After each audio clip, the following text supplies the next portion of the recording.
যখনই আপনি কোনো রিয়েলিটি শো দেখেন, আপনি ভাবেন এটা পুরোটাই সাজানো, প্রতিযোগীরা একটি চুক্তি করেছে এবং সবাই বেঁচে ফিরবে।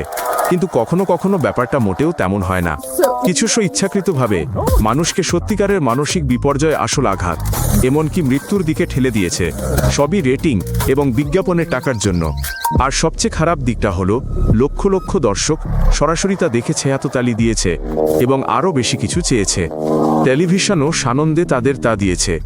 আজ টেলিভিশনের লোকেরা কিভাবে সীমা লঙ্ঘন করেছিল এবং রেটিং ও টাকার জন্য যাদের তারা শোষণ করেছিল তাদের কি হয়েছিল সে সম্পর্কে 5টি সত্য ঘটনা তুলে ধরা হলো।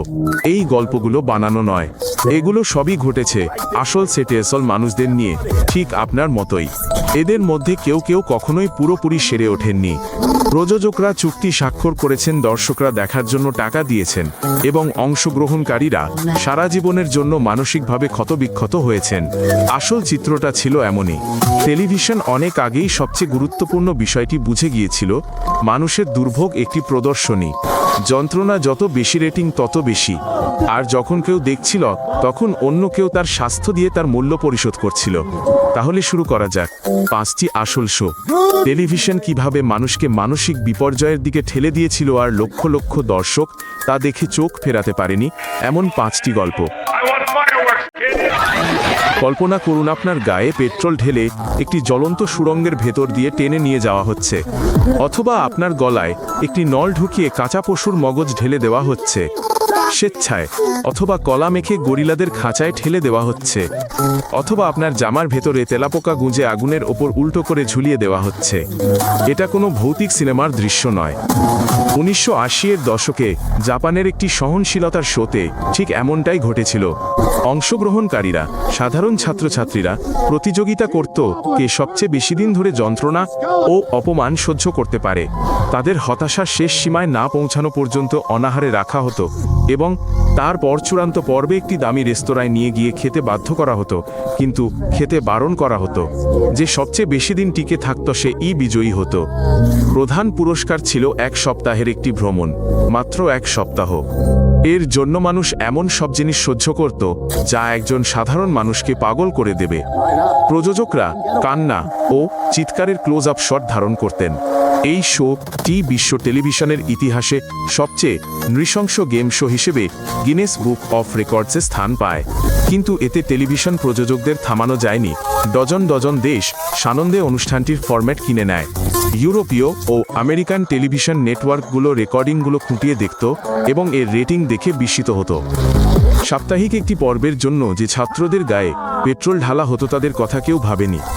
সরকারি চাপের কারণে অবশেষে অনুষ্ঠানটি বাতিল করা হয়, কিন্তু এটি প্রযোজকদের একটি পুরো প্রজন্মকে অনুপ্রাণিত করতে সক্ষম হয়েছিল।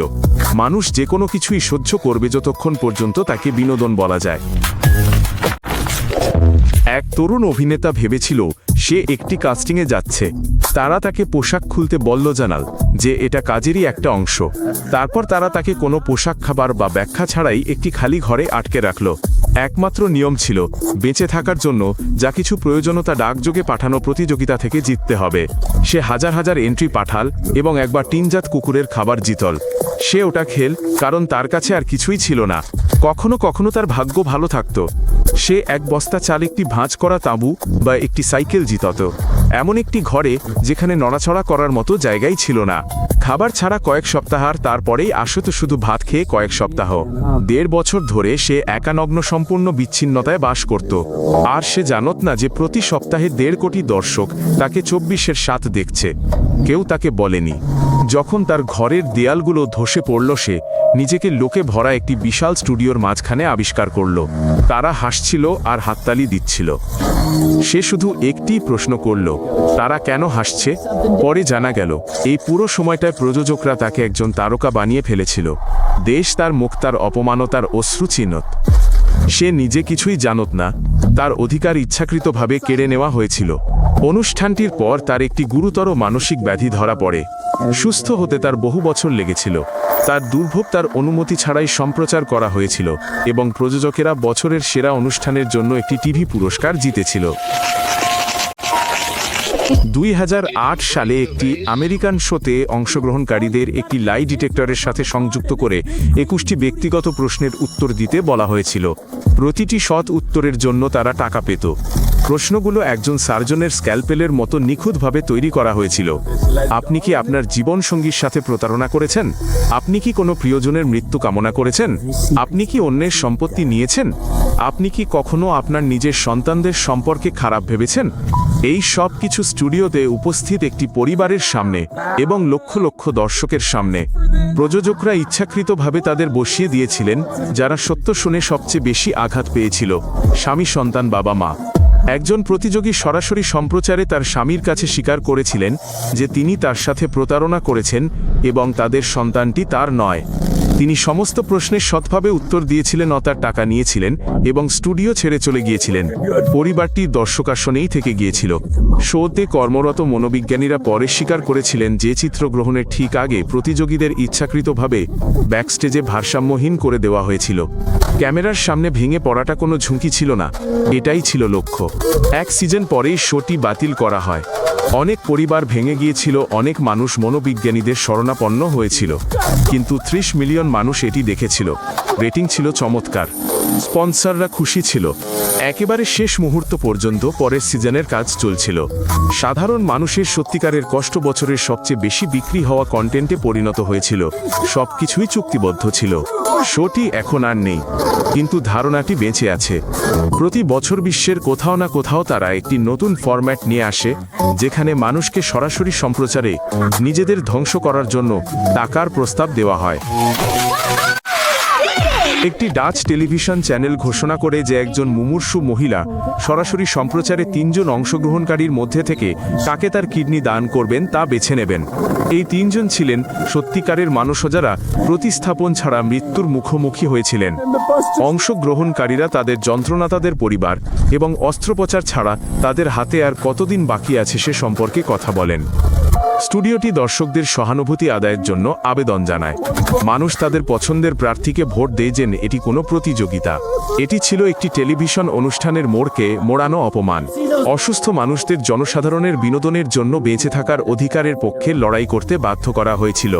কে সবচেয়ে বিশ্বাসযোগ্যভাবে কাঁদতে পারে তা দেখার জন্য পুরো দেশ তাকিয়েছিল।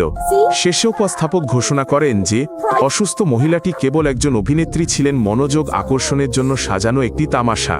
কিন্তু 3 জন অংশগ্রহণকারী ছিলেন সত্যিকারের। তাদের যন্ত্রণা ছিল বাস্তব। তাদেরকে অনুষ্ঠানের উপকরণ হিসেবে ব্যবহার করা হয়েছিল। এই কেলেঙ্কারি সরকার পর্যন্ত পৌঁছায়। সংসদ এই ধরনের অনুষ্ঠানের গ্রহণযোগ্যতা নিয়ে শুনানি করে। প্রযোজকরা দাবি করেন যে তারা দাতা অঙ্গের ঘাটতির দিকে মনোযোগ আকর্ষণ করতে চেয়েছিলেন। তাদের কথা বিশ্বাস করা হয়নি। সেই সম্প্রচারের দর্শক সংখ্যা ছিল রেকর্ড ভাঙা। চ্যানেলটি আন্তর্জাতিক মনোযোগ আকর্ষণ করে। নির্মাতাদের কাউকেই শাস্তি দেওয়া হয়নি। অনুষ্ঠানটি বাতিল করা হয়েছিল, কিন্তু তার লক্ষ্য অর্জিত হওয়ার পরেই। অনুষ্ঠানে ব্যবহৃত 3 জন তখনও অস্ত্রোপচারের অপেক্ষায় ছিলেন। টেলিভিশনে তাদের পরিণতি আর দেখানো হয়নি, কারণ ক্যামেরা ছাড়া তাদের গল্পে আর কারও আগ্রহ ছিল না। একটি ফরাসি সার্ভাইভাল শো সম্প্রচারিত হওয়ার আগেই 10 জনের প্রাণ কেড়ে নিয়েছিল। চিত্রগ্রহণের সময় আর্জেন্টিনার আকাশে একটি ফিল্ম ক্রু বহনকারী 2টি হেলিকপ্টারের মধ্যে সংঘর্ষ হয়। নিহতদের মধ্যে 3 জন বিখ্যাত ক্রীড়াবিদ ছিলেন। ক্যামেরা এই দুর্ঘটনার মুহূর্তটি ধারণ করেছিল। শোটিকে একটি মাঝারি ধরনের চরম দুঃসাহসিক অভিযান হিসেবে প্রচার করা হয়েছিল। কেউই সত্যিকারের মৃত্যুর আশা করেনি। বেঁচে থাকা অংশগ্রহণকারীরা চিত্রগ্রহণ চালিয়ে যেতে অস্বীকার করেন। প্রকল্পটি বাতিল করা হয়। ফ্রান্সে এই দুর্ঘটনার দিনটি এখন সেই দিন হিসেবে স্মরণ করা হয় যেদিন রিয়েলিটি টেলিভিশন ইন্ডাস্ট্রিকে তার সবচেয়ে বড় মূল্য দিতে হয়েছিল। এটি কোনো বিচ্ছিন্ন ঘটনা নয়। বিভিন্ন শো এর অংশগ্রহণকারীরা হাড় ভাঙা, পুড়ে যাওয়া এবং মানসিক বিপর্যয়ের শিকার হয়েছেন। কিন্তু চুক্তি স্বাক্ষরিত হয়েছিল এবং প্রযোজকরা সাধারণত সমস্ত দায় এড়িয়ে যান। যখনই কোনো শো ট্র্যাজেডিতে শেষ হয়, প্রযোজকরা বলেন অংশগ্রহণকারীরা নিজেরাই ঝুঁকি নিয়েছিল। তারা প্রাপ্তবয়স্ক, তারা কাগজে সই করেছে, সুতরাং এটা আমাদের দোষ নয়। কিন্তু কেউ মানসিক বিপর্যয়ের জন্য চুক্তিবদ্ধ হয় না। রেটিং বাড়ানোর জন্য করা কোনো প্র্যাঙ্কের শিকার হতে কেউ রাজি হয় না। ক্যামেরার সামনে নিজের জীবন নষ্ট করার জন্য কেউ কাস্টিংয়ে যায় না। পরের বার যখন কোনো রিয়েলিটি শো দেখবেন, তখন ভাবুন ক্যামেরার আড়ালে কী ঘটে? চ্যানেলটি সাবস্ক্রাইব করুন এবং অন্যান্য পর্বগুলো দেখুন, এটি গুরুত্বপূর্ণ।